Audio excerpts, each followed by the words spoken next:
Hello and welcome to the Starrett Strategy Podcast. My name is John Starrett. I'm joined here by James. Yet again, we're doing things a little bit different this time. We will be formatting the podcast into a playlist. So that instead of just having a big series that you then have to maybe share one piece or component, the idea is this time you can just have each of the pieces individually, and then if you like them, you see which ones you like, or you can listen to it as a podcast all the way through. Or you can just have the bits that you share back and forth. So what are we doing this time? Well, I mean, as you can clearly it's backwards. Up there. You have it backwards. Oh, jeez. It's up in my corner. Yeah, there it is. We're doing the Great War this time. In general, we're talking in the early third of this podcast, we'll be doing segments based on games that are about World War I. Even though this is actually due to come out towards Thanksgiving. This is our November sort of podcast, so we're doing... November means World War I. We're doing a Veterans Armistice Remembrance Day sort of podcast theme. This also goes with a lot of games that are coming out. Yes. And are on the horizon, as so to speak. Yes. They've just come out, slightly are out, or out for a little while. We're also a different play on words. We're also talking about the scale not only of conflict, but the scale of strategy and how that sort of changes the nature of games. But before we get into the bigger things, we, as always, are a strategy. We are a strategy. We're a strategy publishing company. Yep. We have a series of products that are busily, becoming more readily available on our store. And we also are trying to start to recommend new products to the people who are interested in watching our stuff. Yes, we just got our Amazon affiliate links. That means several of the content that we'll be creating and several of the books we recommended. We will have links that will link you to Amazon. They won't change the price that you'll see on Amazon, but we will get a small percentage, under 10%, probably around 7 to 5%. As a finder's fee. Kickback. The main thing is that we'll do these heavy sort of podcasts. We have research and we have recommendations on good books, bad books, and cool games, books, not bad games, that are out there and around. So it's a different sort of way to do things. It's becoming popular in sort of the blog sphere. So even though the people who may or may not tell you that they do it, they probably are doing it. So we're just a little more upfront about it. We're going to be quite upfront about them. Those blogs will be separated. And will be on the bottom portion of our homepage. Way down. And they'll be separated out from some of the content and then say it quite boldly in the front. Yeah. But for the most part, we're recommending things that we think are really cool and keep to a particular subject. And that we've used frequently. Well, yeah. Before we get to the fact that he has a giant pile of World War I novel, those are history novels. Fine. Okay, that one might be a novel. Those rest are not. History. Predominantly nonfiction is what you're talking about. Yes. We're really... Some of these are textbooks, man. Yeah. They're history textbooks from our favorite class of ours. So there is a sale going on right now on our store. There is. It is a super Decipher the Cipher sort of sale. For our Black Friday that is now for Black Lodge. Black Lodge. And because it's Black Lodge, of course there's a cipher. Right. We noticed from sort of the last podcast that the narratives got a lot of attention. Thank you. While the short little card game is still way too alpha to have gotten any attention, which makes sense. Why. It'll get more development in time, probably once the world boils down a little bit more. Yeah. With that said, there is a super secret library, yes, and it is up, and that is where the cipher may or may not be. It might be. Well, it definitely is, but what is it? It won't be there for long. This will end on the 28th. That's November the 28th, 2017. This podcast will probably air right before Thanksgiving. Yeah. Something to do on your commute. While you're stuck in an airport, you get to listen to us talk about World War I. That's right. So now we're getting to the bigger announcements. Probably over this big weekend, we might think about doing a game night and try to get game nights to come together. We don't know exactly what kind of game we're doing. We floated doing a Minecraft server or opening up a Minecraft server of ours to a broader public. Yep. and then having it focused predominantly on strategy sort of stuff. The typical Verdun Hoy, all your primacy sort of stuff. There's only like 4 games in existence, right? No. There's a whole ton more, and we'll be getting to them. Yes. And the website's going to be getting a huge redesign. So definitely go and check it out. Yeah, if you haven't stopped by StarStrategy.com anytime recently, it probably looks nothing like how you remember it. Right. Yeah, I did a ton of work. Nothing. Like we have Discord servers for different parts and components. His Primus page has all sorts of content that's dedicated towards his sort of stuff. We actually have other portions of the website that are now up and sort of running. With all that said, we're now actually going to get into the strategy topics of the day. Oh, we get into the fun parts. Yeah. Again, this segment is everything at the introduction. Yep. We'll get through our sort of strategy stuff. Then we'll get to hex boards. Yep. After that, we'll get into a whole nother segment called Games on the Horizon. Yes. Then we'll give you a short, nugget history of the world, of World War I. And then we'll get into it. But when we say get into it, what we're really talking about is this. All history is probably the popular genre we're talking about, but we're trying to do a view of World War I where you're not just focused on what happened when, but you're focused more on the ideas that were happening and what might have happened, and a couple of them were a little bit different. Not even just a little different, but different ways the early 20th century could have turned out. Yeah. Both from a geopolitical standpoint, but also from technology and some other bits. Yes. Predominantly, the war and the conflict itself.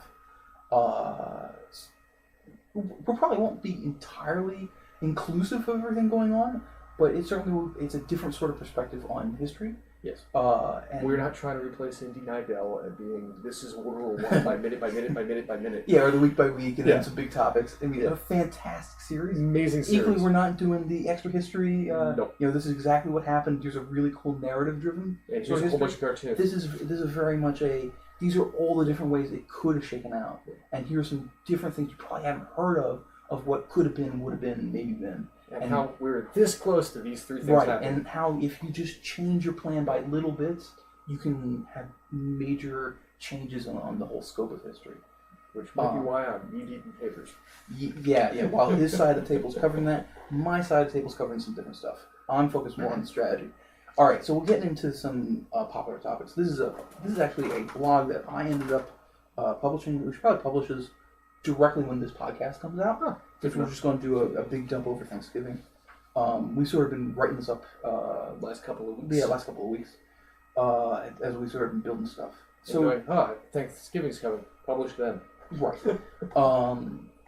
This is the big thing. So we're talking about the scale of strategy. And, so strategy is about making this sort of plan. And it's different from tactics, where it's more about the skill that you need in order to get what you've done, or trying to get done correctly.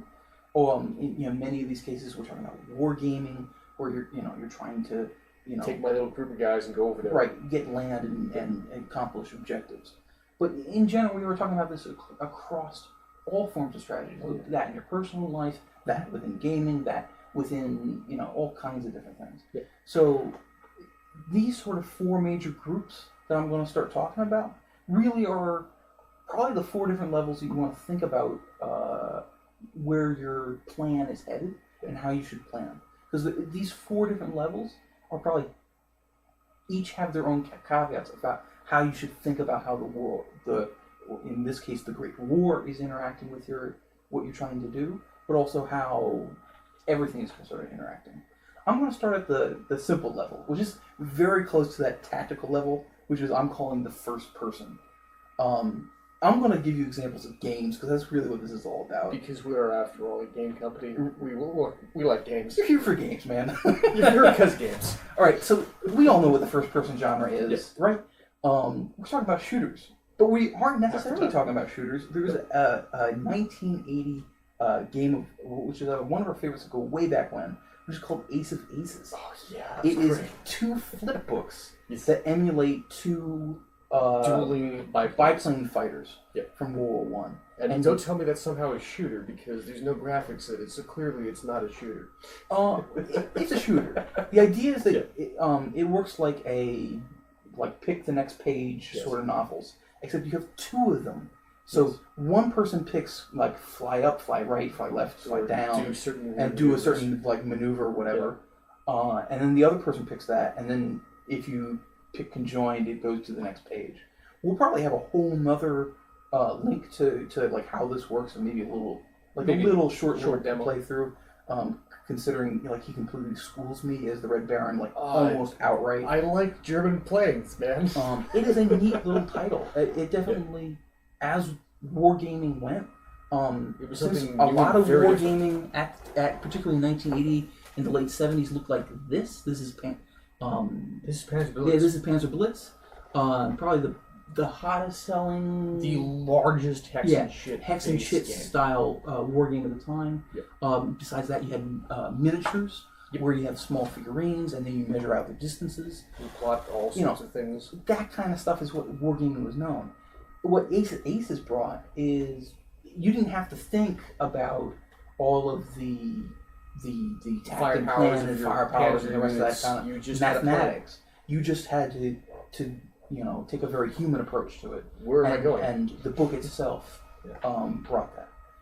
So that's actually probably the first shooter outright. Yeah. Maybe. Besides, physically doing something with an arrow or something like that.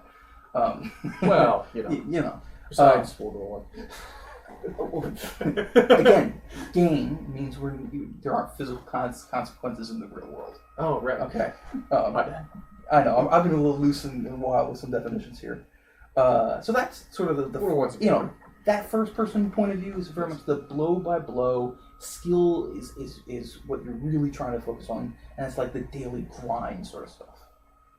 And maybe the minute to minute sort of perspective. For you in this World War I sort of genre, that's the for done. Yeah. Tannenberg is launched. We'll get to this in games like Horizon. Man. That's coming up. Yeah. All kinds of different stuff. Then you get up to the second level, which is sort of tactical, which goes back to sort of this style of play, which is more, you have a squad of people and you're taking a squad of people around.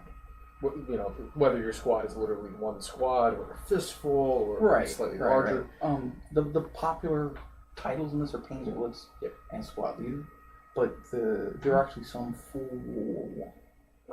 That's And actually I haven't heard of many of these. Cool. And they're halfway decent games. The two sort of top tier sort of these is Red Poppies, World War I Tactics. It's a 2010 game. That's recent. So very recent, and it also has a modern publishing quality. Oh. So high detail imagery for the mapping. So it's not just this general The gritty old school. right. Yes, there's a tree cream here. paper and some outlines. Yeah. I haven't done a deep dive yet on the quality of its mechanics, but certainly it then does top-down drawings of each of the pieces and that kind of stuff. Oh, that's cool. And then the other one's a 1972 classic known as Soldiers, which is about like the early battles of World War One, the Somme, The Marne. All the good Somme, stuff. yeah, all that. And then you have sort of your second tier sort of stuff. There's Infantry Attacks, August 1914. Again, the very early, like Austrian, Serbian, Russian sort of style stuff, Eastern Front. along with Western Front. And then you have Land Ships, Tactical Weapons and Innovations. That's very much about all the what would you call it? Technological innovations and how they New tanks as they develop, and then you drastically change everything. you change new tanks as the game goes. Because let's remember, the first couple of tanks that went out did nothing. Yeah. It very much takes from the Panzer Blitz style game, where it's a tank-driven sort of conflict. Oh, strange. Tank-driven conflicts. Yeah.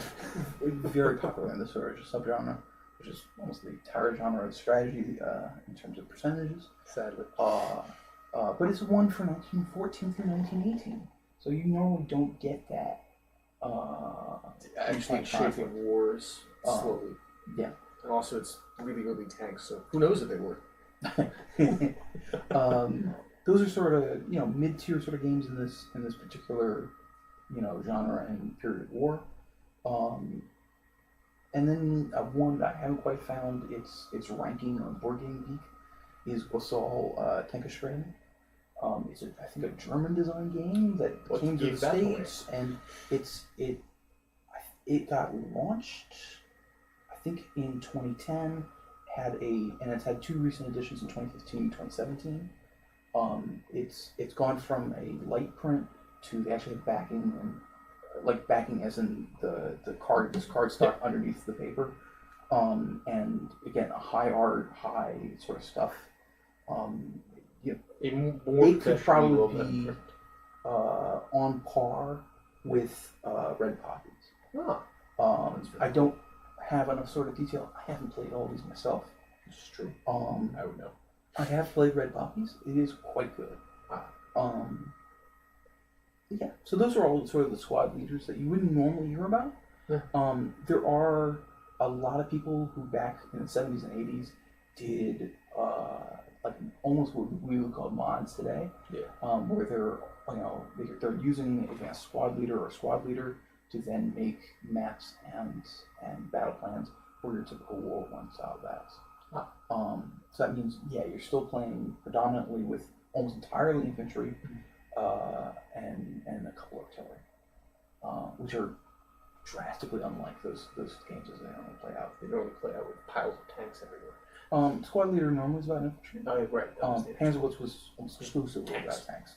Because you're building up to and from Kursk, right. So it's just tanks everywhere. So this level of strategy, you're probably less focused on the tactic of getting things done, but what the objectives need to be, and finding what those objectives need to be about. Yeah.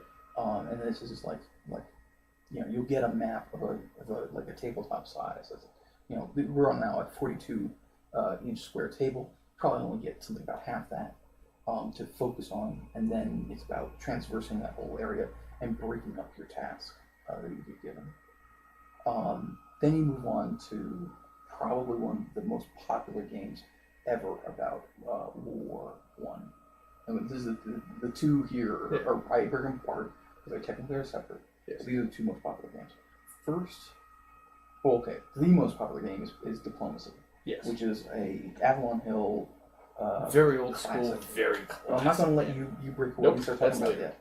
That's the highest level. Yes. The other most popular one, and this is probably regarded as one of the top games on Board Game Geek at the time, right now. Right now. It's a 1999 title. It's known as Paths to Glory. And quite like Hearts of Iron, it does that. What would you call that? That logistical level breakdown of all of Europe, and then the Middle East, North Africa, pieces you need. Yeah, all the little pieces you need, and unlike say a game like Diplomacy, where you're less focused on how the units move, and there are rules for it. I just have It's very focused on there might be 14 different points of conflict and things that go between the Swiss border and the English Channel instead of 3. Right, and then there's all kinds of map movement you need to go through. Yeah. It is a very intense and thick rule book that go through a lot of the intricacies of I slaughtered that word. Yeah, no, right. of the whole conflict. Yeah. Now this is about the logistical level, which is something both of us really love logistics games. This is where you're not so much focused on what happens in each battle. You're focused on the path of the whole war. Yeah. And what you planning need the battles out across produce in order to supply it. Yeah, to supply it. Also notice this sounds like Hearts of Iron, the board game. It does. Which sounds amazing. It is an expensive one, and it's hard. It's not readily produced. It's a small title and all those kinds of things. That's what that sounds like. But it does have the regard. Yeah. Whereas all those tactical ones I said they have used ad hocly other systems, and they're each their own little thing. If you're particularly interested in each little say conflict, like Premysl on the Eastern Front would be fantastic, as you have all these different armies trying to take and then retake and recapture this one huge fortress in the mountains. Yes. It would be like it's On a cliff. It's like the Verdun Of the Eastern Front. of the Eastern Front. Certainly the South and Front. Something that probably we don't see an English printing of. Probably But not. I'm sure if I do digging through Czech and Austrian and Hungarian and Russian sort of board game titles, I could maybe find Out there somewhere. And if there isn't, someone should definitely think about trying to design one, because it would be a good game for a modern siege. Yes. Anyways, so those are logistics. It is very much about the specifics about how to accomplish your big term tasks. And then you get into your final phase, which is sort of the highest Greenwich Search class. And that is in the Great War, very much about the game Diplomacy. Yes. Which is a hugely popular title. I don't think you mentioned it in your article at the moment, but this is a favorite of John F. Kennedy, Henry Kissinger, Asimov, It's Bradbury, played by everybody. Cronkite. I mean, like back when it came out in 60s. 1959. 59.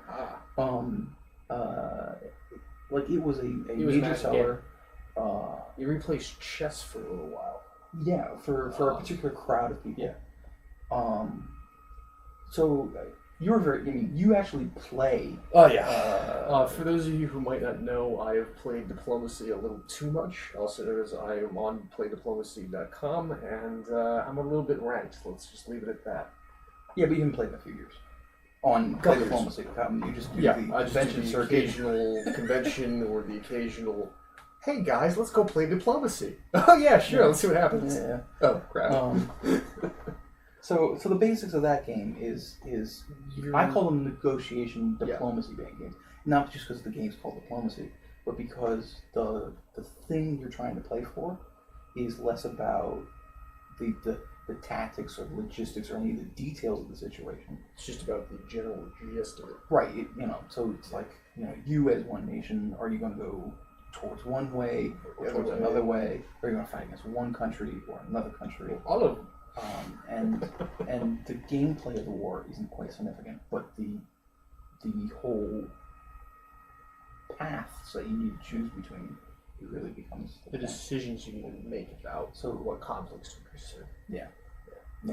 It's very much where something that probably didn't get thought a lot about in World War I, particularly, where the whole concept of what objectives the whole nation should be moving towards. Yeah. Since they as we'll get into much later, things became quite rigid and structured, and whole empires like this. Sank many millions in casualties towards objectives that were questionable. Yeah, at best. So you have any more to riff your own? I can go on Diplomacy for days. Basically, you got a whole article on strategies. I have a whole article about Diplomacy, what it is, how it's played, who likes to play it for what reasons, and then I get into the strategies of how to play Diplomacy. I'm not going to get into all that too deeply, but basically, Diplomacy comes in two versions. There is the classic version, which sounds exactly like what he just said, and then there's Gunboat Diplomacy, which plays a little bit differently. It is still a diplomatic-based game. But they use the same... Yeah, same game. It is played with the same pieces out of the same box. It just has two different rules. The first one is you don't talk to anybody before writing orders. The second one is you have a time limit. That forces you to sort of... It is still a diplomatic-based game in his sense, but you're not actually conducting diplomacy. You're not going, hey, Britain, help me go... Diplomacy, negotiation, what I call it. The talking between parties. So for what that becomes, this becomes what's known as the realist. Yes, it's the realist approach. It's real politics. It's everyone's out It's a very conservative approach. Yeah. So this goes back to sort of almost a Bismarck level of diplomacy, but Kissinger is definitely another very popular one on this topic. This is even if you're in the other form of the game where people are talking, it's all about where the units actually are on the table and taking purely upon the posture.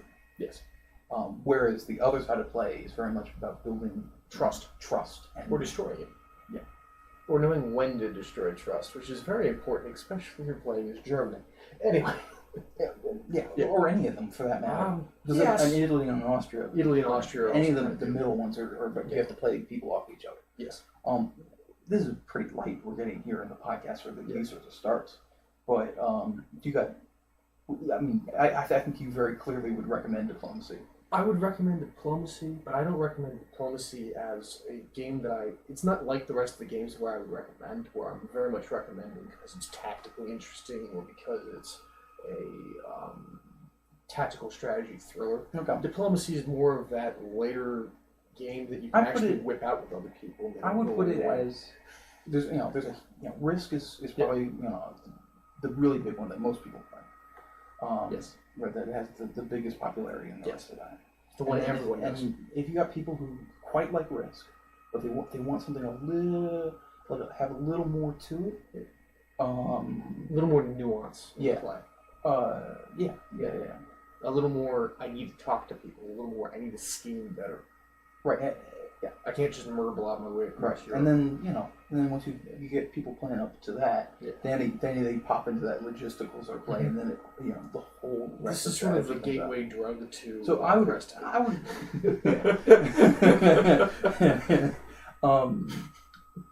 So for us, I think Risk was something we played, like right when we were playing chess, sort of like 7 to 10. Yeah. And then like early middle school, high school, Diplomacy was an element of this. Yeah. We still played a lot of Risk. We still play a lot of Risk. Because Diplomacy had one problem.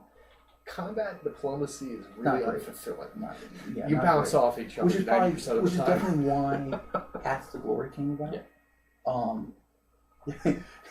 It made the combat thrilling and satisfying, Yeah. and it made the sort of the detail of the whole nature of that particular war and event.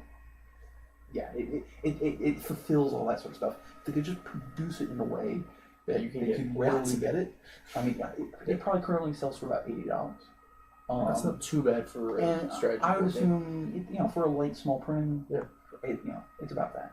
There's probably another big title we should also talk about, which is sort of this whole global size of scale. It's definitely picked up from Diplomacy. Axis and Allies. Which is most popular in World War II, but they do have a World War I version. Yeah. But that's like $120 per theater of World War II. Yeah. And in World War I think they're down to one box, but they might still be I don't know I don't know the World War I one as well in detail, but I'm pretty sure it's one box that covers the whole globe, and it is about what you'd expect if Risk and Diplomacy met in a bar and got together. It's that. Yeah. It's a heavily detailed Risk. It's a very detailed Risk. And it plays well. Yeah. I've played it a couple times. It is a That's one that the two of us would readily play. Every large break that we just wanted to put out all the units. I have a bunch of time. I want to stack all my units. Let's go. And something that has like enough history that you could sink your teeth into it. Yeah. And when you talk about these global sort of conflicts, that's really what this pastime is all about. Yeah. So we're gonna finish up our little scale here. Here we go. Well, here we go. Here we go. So we also have designed something that's is quite a bit about how can you scale and play with the whole variety of the scale on strategy. Yes. And for the most part, we're talking about how do you go from things that are the standard hex and chip up to things that are more in the logistical field to something that truly is global, going up to the global. And the basics of that idea stem from our love of Panzerblitz. And going back to what Panzerblitz looks is you get your standard sort of hex and chip. Yeah. You got sort of you're probably not going to see that all that too great, but there are some black lines, there's some blue lines, there's some green little clumpings, and there's some gray tan bits, some gray stuff. They demark hills for the tan, so you get your elevation differences, which are essential because it was a tank-based game. So you had artillery, so you had different ranging and that kind of stuff. Shooting uphill and downhill is very different. And then for your standard transversal sort of puzzles, you had valleys and marshes and nasty things to slow you and then down, roads that speed you up. Yeah. So because what else makes for crushing? This very much did a lot of that tactical level mapping. It made a very satisfying game for quite a lengthy period of time for the kind of things it did. It fits People still play that. No, this is very popular. Yeah. We do cons that focus on just this style of play. We quite like this. We also do what we have done, but we'll do quite a bit more on archival recovery of these side styles. How to keep these games looking good even when they're 50 years old. No. The other side of life is for the standard hex map. There's a lot of these titles that came just as the paper. Yeah. And you could get them, fairly cheaply just as the paper. But it doesn't make a satisfying board game, or you need to put a plastic sheet down on top, and there's a whole style of stuff. We do archival grade and sort of back into that. It's at the smaller end of our business. We don't do it very well. But if you email us, we would quote your price and figure that out. So we wanted to make this sort of easier to sort of store and more customizable. Yeah, that's because you're stuck into a couple of these different maps, and it's like I want another one. And I gotta go get another one. It's very hard to do the scaling though. Yeah. That we're really trying to talk about. So what we ended up coming up with is these things called hex boards. And what hex boards do is a board covered in hexes. It's a hexagonal board that's vinyl backed that is made of hexes that tessellates because it's a hex, and that's why you do hex mapping. We'll be sure to have a blog post on that for anyone. He's using the fancy words and again. any explanation about why you do these sorts of things. Yeah. A lot of people that a real shock to this when suddenly civilization became hex hex spaces with all my square friends base. went, what the hell? Why would you do that? And you'd be like, I just want my unit stacking back. Please. yeah. I want my filthy So unit stacked. the basics is you could take several boards. You could make up your whole larger sort of map, and then we were looking for a particular thing. This is how conductor conflict sort of came about. If you're watching this on the channel, that's probably all you've seen of us. Yep.